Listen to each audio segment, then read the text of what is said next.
বগুড়ার সদর থানায় শেখ হাসিনা ওবায়দুল কাদের সহ আওয়ামী লীগের ১০১ নেতাকর্মীর বিরুদ্ধে মামলা দায়ের করা হয়েছে। আওয়ামী লীগ চোরের মতো ডাকাতের মতো প্রত্যেকটি আসনে ভোট না করে ভোট চুরি করে ৩০০টি আসনেই তাদের সদস্য বা প্রার্থী দিয়েছে। এরপরে এই আওয়ামী লীগ আরো ৫০টি আসনে তাদের যারা মদতপুষ্ট তাদেরকে সংরক্ষিত আসনে বসিয়েছে। সাবেক প্রধানমন্ত্রী শেখ হাসিনা, দ্বিতীয় আছে সাবেক সেতুমন্ত্রী ওবায়দুল কাদের, সাবেক স্বরাষ্ট্রমন্ত্রী আসাদুজ্জামান খান কামাল, আছে সাবেক আইসিটি প্রতিমন্ত্রী পলক, আছে সাবেক তথ্য প্রতিমন্ত্রী আরাফাত এবং পুলিশের আইজিপি, সাবেক আইজিপি এবং সাবেক ডিএমপি কমিশনার, সাবেক ডিবি প্রধান এবং সংগঠন হিসাবে বাংলাদেশ আওয়ামী লীগ, যুবলীগ এবং ছাত্রলীগ সহ আওয়ামী লীগের যত অঙ্গ সংগঠন এদেরকে আসামি করা হয়েছে। প্রতিটি হত্যাকাণ্ডের জন্য শেখ হাসিনা এবং তার ঘনিষ্ঠ মন্ত্রী পরিষদের সদস্যবর্গ সহ প্রশাসনের দায়ী সকল ব্যক্তিকে আইনের কাঠগড়ায় দাঁড় করাতে হবে। অন্তর্বর্তীকালীন সরকারকে আমরা আহ্বান জানাবো, এই কাজগুলো অনতিবিলম্বে শুরু করবেন। প্রশাসন থেকে, প্রশাসনের প্রতিটি স্তর থেকে ফ্যাসিবাদের প্রেতাত্মারা যারা বসে বাংলাদেশ এবং রাষ্ট্র সরকারের বিরুদ্ধে ষড়যন্ত্র করছে তাদেরকে অনতিবিলম্বে দায়িত্ব থেকে অব্যাহতি দিয়ে দেশপ্রেমিক কর্মকর্তাদেরকে পলায়ন করতে হবে।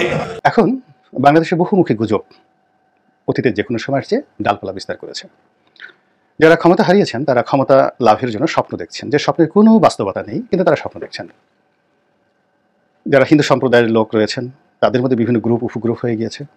আওয়ামী লীগের যে সকল লোক আন্ডারওয়ার্ল্ডে চলে গেছেন তাদের টাকা পয়সা সহায় সম্পত্তি তারা চেষ্টা করবে তাদের দলের জন্য খরচ করার সুযোগ খুঁজতে। তারপর দীর্ঘদিন যাবৎ আমি আওয়ামী লীগের অনেক বড় বড় নেতার সঙ্গে কথা বলেছি। তারা কিন্তু আওয়ামী লীগের নেতাকর্মীর চাইতে, সেনাবাহিনীর চাইতে, পুলিশ বাহিনীর চাইতে দুটো জিনিসকে মনে করতো যে তাদেরকে ক্ষমতায় টিকিয়ে রাখার জন্য বা তাদের নিরাপত্তার জন্য এটা নিয়ামক। এই দুটো জিনিসই তাদেরকে টিকিয়ে রেখেছে এবং আগামী দিনগুলোতেও তারা এই দুটো জিনিস নিয়েই বেঁচে থাকতে পারবে। তাদের প্রথম স্লোগান ছিল, যতদিন শেখ হাসিনা আছে বা শেখ হাসিনার হাতে বাংলাদেশ, ততদিন তারা নিরাপদ, দেশ নিরাপদ। দেশের আপামর সব জনসাধারণের অংশগ্রহণে একটা গণ অভ্যুত্থানের মাধ্যমে শেখ হাসিনার মাফিয়া সরকারের পতন হয়েছে। শেখ হাসিনা ভারতে পালিয়ে গেছেন। এই যে আমরা নতুন করে একটা গণতান্ত্রিক সমাজ, গণতান্ত্রিক রাষ্ট্র ব্যবস্থা কায়েমের স্বপ্ন দেখছি, এটা এখনো হয়ে যায়নি, এটা হওয়ার লড়াই আছে সামনে অনেক বড়। কিন্তু এই যে প্রাথমিক সময়টা, এটাকে আমরা যৌক্তিকভাবেই একটা স্বাধীনতার সময় বলে বিবেচনা করছি। আমাদের কাছে মনে হয়েছে আমরা আরেকবার স্বাধীন হলাম। আমাদের যাদের জন্ম স্বাধীনতার পরে হয়েছে তারা এই সময়টাকে সেই সময়ের সাথে একরকম তুলনা করে বোঝার চেষ্টা করেছি, আমরা সেভাবে ফিল করার চেষ্টা করেছি। এমনকি যারা ওই আনন্দটাও দেখেছেন, মনে রাখতে পারছেন, তারাও এই আনন্দটাকে তুলনীয় বলে বলছেন।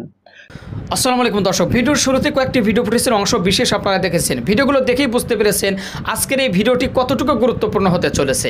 তাই সবাইকে বলবো না টেনে একটু ধৈর্য ধরে সবগুলো ভিডিও আপনারা দেখবেন। তো চলুন প্রিয় দর্শক, কথা বাড়াবো না, সরাসরি মূল নিউজে চলে যাব। যাবার আগে সবাইকে বলবো যারা এখন পর্যন্ত আমাদের এই চ্যানেলটি সাবস্ক্রাইব করেনি, প্রতিনিয়ত এই ধরনের সকল প্রকার নিত্য নতুন আপডেট নিউজগুলো পেতে আমাদের চ্যানেলটি সাবস্ক্রাইব করে আমাদের সাথে থাকবেন। চলুন একটা লাইক দিয়ে আমরা সবগুলো ভিডিও দেখে আসি। প্রতিটি হত্যাকাণ্ডের জন্য শেখ হাসিনা এবং তার ঘনিষ্ঠ মন্ত্রী পরিষদের সদস্যবর্গ সহ প্রশাসনের দায়ী সকল ব্যক্তিকে আইনের কাঠগড়ায় দাঁড় করাতে হবে। অন্তর্বর্তীকালীন সরকারকে আমরা আহ্বান জানাবো, এই কাজগুলো অনতিবিলম্বে শুরু করবেন। প্রশাসন থেকে, প্রশাসনের প্রতিটি স্তর থেকে ফ্যাসিবাদের প্রেতাত্মারা যারা বসে বাংলাদেশ এবং রাষ্ট্র সরকারের বিরুদ্ধে ষড়যন্ত্র করছে তাদেরকে অনতিবিলম্বে দায়িত্ব থেকে অব্যাহতি দিয়ে দেশপ্রেমিক কর্মকর্তাদেরকে পলায়ন করতে হবে। আবারও বলি, যদি ভারতে বসে ষড়যন্ত্রকারী পতিত অপশক্তি বাংলাদেশের অভ্যন্তরে বিশৃঙ্খলা, নৈরাজ্য সৃষ্টি করবার পায়ে তারা চালায়, ভারতকেই ভাবতে হবে বাংলাদেশের সঙ্গে তার পররাষ্ট্র সম্পর্ক কোথায় গিয়ে দাঁড়াবে।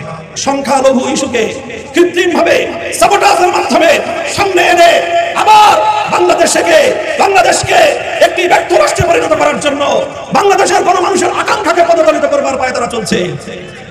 সংখ্যালঘুদের উপর নির্যাতনের আলোচনায় আসার মতো উল্লেখযোগ্য কোনো ঘটনা বিগত এক মাসে বাংলাদেশে সংঘটিত হয়নি। খবরদার, দেশের বিরুদ্ধে সাম্প্রদায়িক উস্কানি দিয়ে বাংলাদেশের বিরুদ্ধে গোলযোগ, নৈরাজ্য সৃষ্টি করবার কোনো অপচেষ্টা করবেন না। আওয়ামী লীগ তার আমলে এই সৎ সাহসটুকু দেখায়নি যে বাংলাদেশে নিজের যোগ্যতা অন্য দলের যদি 50টি আসন কেউ পায় তারা পাক। আওয়ামী লীগ চোরের মতো ডাকাতের মতো প্রত্যেকটি আসনে ভোট না করে ভোট চুরি করে 300টি আসনেই তাদের সদস্য বা প্রার্থী দিয়েছে।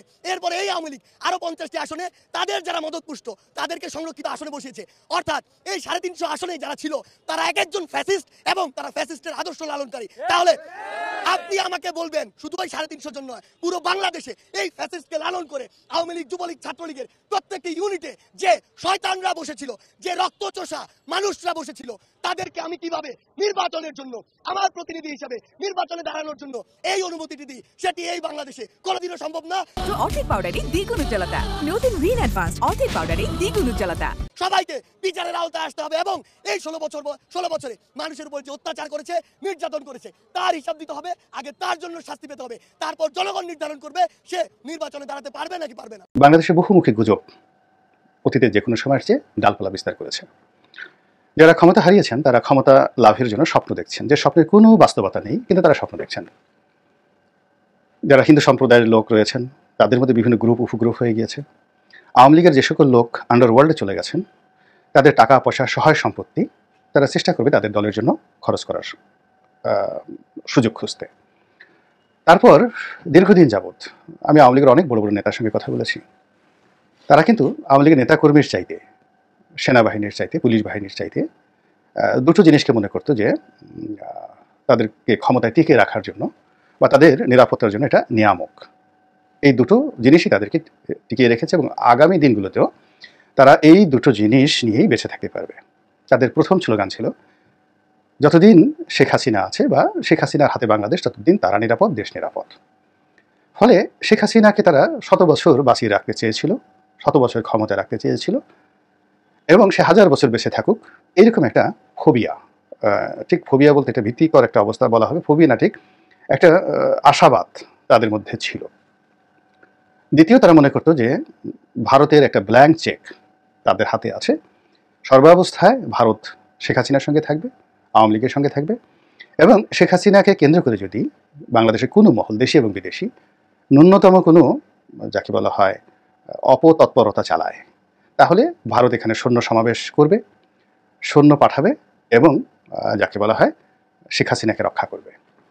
তো এই সকল কথা আমি 2009 সন থেকেই শুনে এসেছি, কিন্তু আমি তখনই বলেছি যে এটা কিন্তু ঠিক নয়।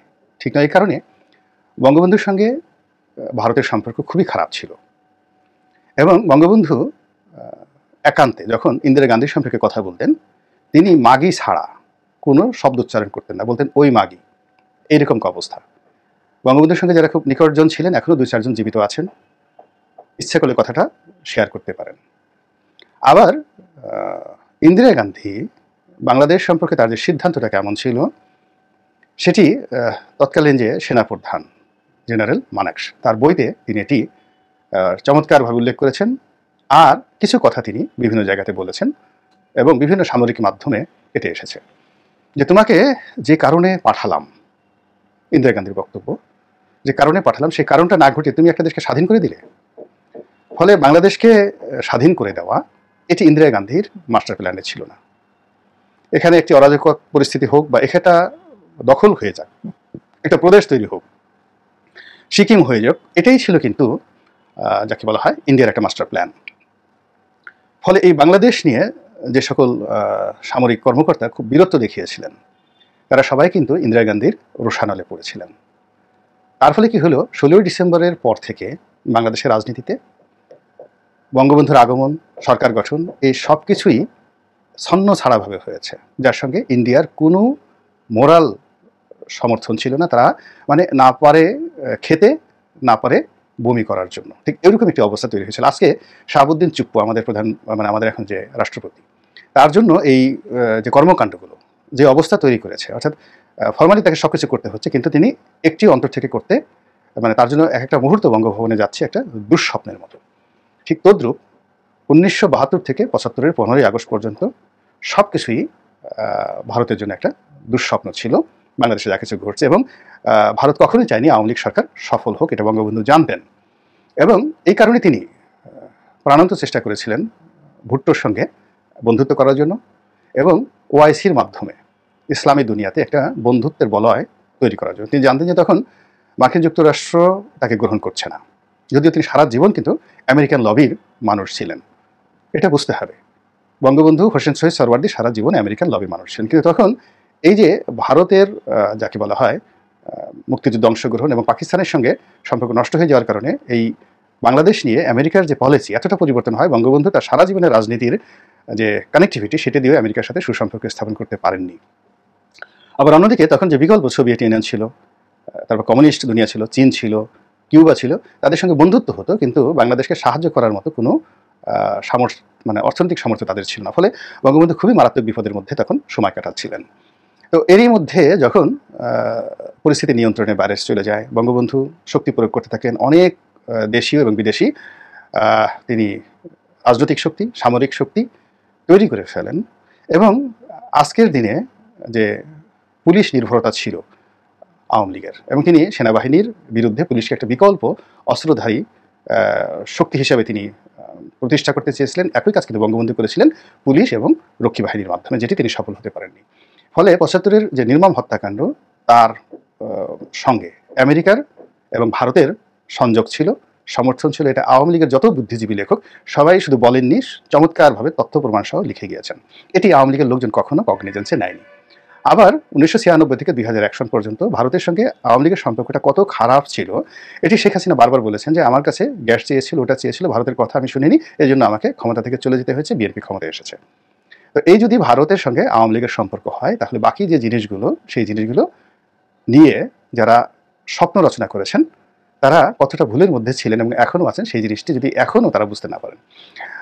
বঙ্গবন্ধুর পরিবারকে আশ্রয় দেওয়া ঠিক ৭৫-১৫ আগস্টের পর এটা ছিল একটা মানবিক বিষয়, কিন্তু এখন যে ঘটনায় শেখ হাসিনা এবং তার পরিবার পড়েছে, তাদেরকে আশ্রয় দেওয়া পুরোপুরি একটা রাজনৈতিক ডিজাস্টার, এবং তাকে হজম করা ভারতের পক্ষে সম্ভব নয়। তাকে একটা ব্রিদিং টাইম দেওয়া হয়েছে, এবং আলটিমেটলি ভারত যদি খুব বেশি বাড়াবাড়ি করে তাকে এখানে সৈন্য সমাবেশ করে এই বাংলাদেশকে দখল করে নিতে হবে। কিন্তু কোনো অবস্থাতেই তার কোনো প্রতিনিধি, সেটা আওয়ামী লীগ হোক কিংবা বিএনপি হোক, আগের মতো করে ভারত এখানে অভ্যন্তরীণ রাজনীতিতে নাক গলাতে পারবে না। এটা সেটেলড হয়ে গিয়েছে, এখন সে দখল করে নিতে পারে। আর সেই দখল প্রক্রিয়াতে যদি আওয়ামী লীগ সংযুক্ত হয়, বাংলাদেশের এই অংশটি যদি ভারতের একেবারে ত্রিপুরার মতো হয়ে যায়, খুঁজে খুঁজে খুঁজে খুঁজে আওয়ামী লীগের প্রত্যেকটি লোকের যাকে বলা হয় জীবনে যে দুর্বিষহ ঘটনা ঘটাবে দেশপ্রেমিক মানুষ একেবারে কিয়ামত পর্যন্ত, যে এদের এই যে লেন্দুব দর্জির মতো, এদের কারণে আজ এই বাংলাদেশ ভারতের একটা অঙ্গরাজ্যে পরিণত হয়েছে। এখন অভ্যন্তরীণ রাজনীতিতে কোনো অবস্থাতেই, বর্তমান চলমান অবস্থাতে ভারতের সঙ্গে বন্ধুত্ব অসম্ভব ব্যাপার। এই যে সরকার, ডক্টর ইউনূসের সরকার, এটির সঙ্গে কাগজে কলমে ভারতের সম্পর্ক আছে, আমেরিকার সম্পর্ক আছে, কিন্তু স্থানীয় যে জনমত এবং সীমান্তের ভিতরে যে রাজনৈতিক শক্তিগুলো রয়েছে, এটা 100% ভারত বিরোধী শক্তি, এবং তারা প্রয়োজনে ভারতের বিরুদ্ধে অস্ত্র হাতে নিয়ে সিভিল ওয়ারে তারা যুক্ত হবে। অর্থাৎ এখানে অভ্যন্তরীণভাবে খুঁজে খুঁজে শ্রেণী শত্রু আওয়ামী লীগকে খুঁজবে, আর সীমান্তের উপারে গিয়ে ভারতীয় সৈন্যবাহিনীর সাথে যুদ্ধ করবে।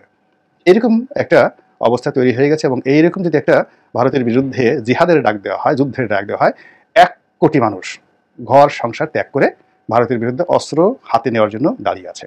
বুঝতে হবে ভারতকে, এবং ভারতে বসে যারা বাংলাদেশের রাজনীতি করতে চান তাদেরকে। কথাগুলো বললাম এই কারণে, খুব প্রচার হচ্ছে আওয়ামী লীগের লোকজন এই শেখ হাসিনা আসবেন, প্রতি বিপ্লব ঘটাবেন।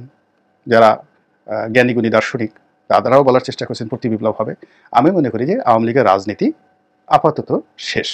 আগামী 2-4-5 বছরের মধ্যে তারা কোনো অবস্থাতে রাজনীতিতে জনপ্রিয়তা পাবে না। যদি বর্তমান সরকার একটি নির্বাচনের দ্বার উন্মুক্ত করে দেয়, যেভাবে অতীতে শহীদ প্রেসিডেন্ট জিয়াউর রহমান তাদেরকে একটা সুযোগ দিয়েছিল ৭৯-র নির্বাচনে, তারপরে 2টো নির্বাচন, সংসদ নির্বাচন এবং প্রেসিডেন্সিয়াল নির্বাচন, ওই রকম যদি একটা সুযোগ তাদেরকে দেওয়া হয়, তাহলে 1978 সনে 79 সনে তাদের যে অবস্থা তৈরি হয়েছিল ঠিক একই অবস্থা এই বাংলাদেশে তৈরি হবে। অর্থাৎ বর্তমান সরকার যদি স্পেশাল প্রোটেকশন দিয়ে চায় যে আওয়ামী লীগ বাংলাদেশে রাজনীতি করবে এবং নির্বাচন করবে, তো সেক্ষেত্রে বড় জোর 25 থেকে 30টি সংসদীয় আসন তারা পেতে পারে।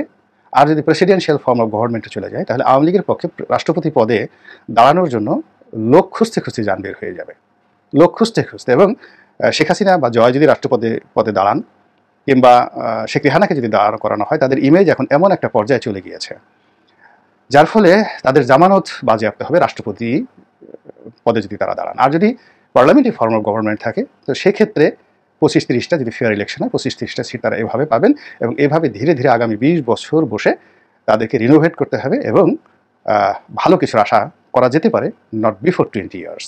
কিন্তু এর আগে যদি কেউ তাড়াহুড়া করে, বেশি কথা বলে, বড় স্বপ্ন দেখে, তাহলে এখন যে সমস্যার মধ্যে আওয়ামী লীগের নেতাকর্মীরা আছেন তাদেরকে আরও বিপদ এবং বিপত্তির মধ্যে পড়তে হবে। এরপরে শেখ হাসিনার বয়স এখন 80 বছরের মতো। তিনি দেশে আসবেন, রাজনীতি করবেন, এটা তো একেবারে অসম্ভব একটি বিষয়। ভারত তাকে বাংলাদেশে যদি প্রত্যার্পণ করে এটা অস্বাভাবিক কিছু নয়। তাকে জেলখানায় যেতে হবে এবং জেলে মরতে হবে, এবং এটি তার জন্য সম্মানজনক হবে যে তিনি দেশের মাটিতে মরতে পারেন। কিন্তু যদি তার বিরুদ্ধে আন্তর্জাতিক আদালতে মামলা হয় এবং যথেষ্ট এভিডেন্স রয়েছে, মানে এই মামলা না হওয়ার কোনো কারণ নেই, এবং মামলা হওয়ার সঙ্গে সঙ্গে তাকে আন্তর্জাতিক আদালত, যেটা ট্রাইব্যুনাল রয়েছে, সেখানে হস্তান্তর করতে হবে ভারতকে, যেভাবে সার্বিয়ার প্রেসিডেন্টকে হস্তান্তর করা হয়েছিল। তো ক্রোয়েশিয়া, সার্বিয়া এবং বসনিয়া হার্জেগোভিনা যে ত্রিমাত্রিক যুদ্ধ হয়েছিল, সেখানে সার্বিয়ার যে প্রেসিডেন্ট যে নির্মম নিষ্ঠুরতা চালিয়েছিলেন এবং তার বিরুদ্ধে আন্তর্জাতিক আদালত হেগে যে বিচার হয়েছিল, ঠিক একইভাবে বাংলাদেশের এই শেখ হাসিনা রেজিমের বিরুদ্ধে যে বিচার প্রক্রিয়ার চেষ্টা চলছে সরকারের পক্ষ থেকে এবং বিভিন্ন দেশি বিদেশি সংস্থার পক্ষ থেকে, তাই যদি হয় তাহলে তাকে আন্তর্জাতিক আদালতে হস্তান্তর করা হবে। এবং সেক্ষেত্রে আদালতের রায় তিনি খালাস পাবেন, বাঁচবেন, মরবেন না, কি হবে না হবে সেটা আর একটা বিষয়, যেহেতু সেটি আইন আদালতের বিষয়, আমি ওটার পরিণতি বললাম না। আর ইতিমধ্যে যদি খুব প্রকৃতির একেবারে স্বাভাবিক নিয়মে তার মৃত্যু ঘটে, তাহলে তার লাশ হেলিকপ্টার করে বাংলাদেশে আসবে এই 2-4-5 বছরের মধ্যে, এবং সুন্দর করে তার লাশ বঙ্গবন্ধুর মাজারের পাশে তার লাশ দাফন হবে। এটা আমার কাছে এখনো অসম্ভব মনে হচ্ছে। আল্লাহ ভালো জানেন ভবিষ্যৎ সম্পর্কে, কিন্তু এটি আমার যে ক্ষুদ্র বুদ্ধি, সেই বুদ্ধি অনুযায়ী অসম্ভব মনে হচ্ছে। তো কাজেই যারা এই বাংলাদেশে বসে শেখ হাসিনাকে আশ্বাস দিচ্ছেন, স্বপ্ন দেখাচ্ছেন, হ্যাং করেঙ্গা ত্যাং করেঙ্গা, অথবা তিনি ওখানে বসে এখনও যে স্বপ্ন দেখছেন, বা বাংলাদেশের সাধারণ যারা জনগণ তাকে নিয়ে যারা আতঙ্কিত অনুভব করছেন, আমার ক্ষুদ্র বুদ্ধি আল্লাহ রাব্বুল আলামিন যেটি দিয়েছে, সেই বুদ্ধি অনুযায়ী আমি যতটুকু বললাম, আমি এর বাইরে অন্য কোনো বিকল্প দেখতে পাচ্ছি না। অলৌকিকভাবে যদি কোনো কিছু ঘটনা ঘটে, আল্লাহ যদি ঘটায়, সেটা কেবলই আল্লাহর বিষয়। আল্লাহ অনেক কিছু ঘটাতে পারেন আমাদের চিন্তার বাইরে। এখন যারা ক্ষমতায় এসেছেন, দেশের আপামর সব জনসাধারণের অংশগ্রহণে একটা গণ অভ্যুত্থানের মাধ্যমে শেখ হাসিনার মাফিয়া সরকারের পতন হয়েছে। শেখ হাসিনা ভারতে পালিয়ে গেছেন। এই যে আমরা নতুন করে একটা গণতান্ত্রিক সমাজ, গণতান্ত্রিক রাষ্ট্র ব্যবস্থা কায়েমের স্বপ্ন দেখছি, এটা এখনো হয়ে যায়নি, এটা হওয়ার লড়াই আছে সামনে অনেক বড়। কিন্তু এই যে প্রাথমিক সময়টা, এটাকে আমরা যৌক্তিকভাবেই একটা স্বাধীনতার সময় বলে বিবেচনা করছি। আমাদের কাছে মনে হয়েছে আমরা আরেকবার স্বাধীন হলাম।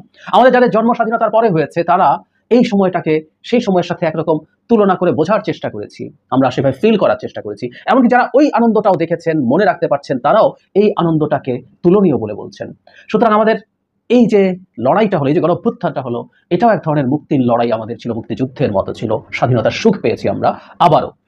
ফলে যারা এই লড়াইয়ে অংশগ্রহণ করেছেন বিভিন্নভাবে, তাদের ত্যাগ আমাদের স্মরণে রাখতে হবে। এবং আমার কাছে টু সাম এক্সটেন্ট মনে হয় মাইক্রো লেভেলে আমাদের এই লড়াইয়ের যারা একেবারে বাস্তবের মাঠে রাস্তায় ছিলেন, যারা পুলিশ বা বিজিবি বা সেনাবাহিনীর সাথে, বিশেষ করে পুলিশ বিজিবির সাথে যারা তাদের লড়াইয়ের মুখোমুখি হয়েছেন, তাদের লড়াইটা আমার কাছে মাইক্রো লেভেলে মুক্তিযোদ্ধাদের চাইতে, 71-এর মুক্তিযোদ্ধাদের চাইতেও বড় বলে মনে হয়।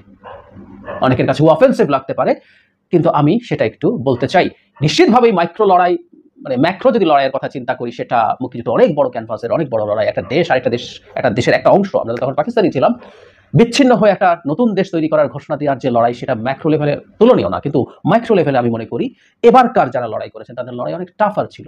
আমি আসবো কেন এটা বলছি, আমরা একটা রিপোর্টের দিকে একটু চোখ বলে, ভিডিওটা আমাদের অনেকের চোখে পড়েছে।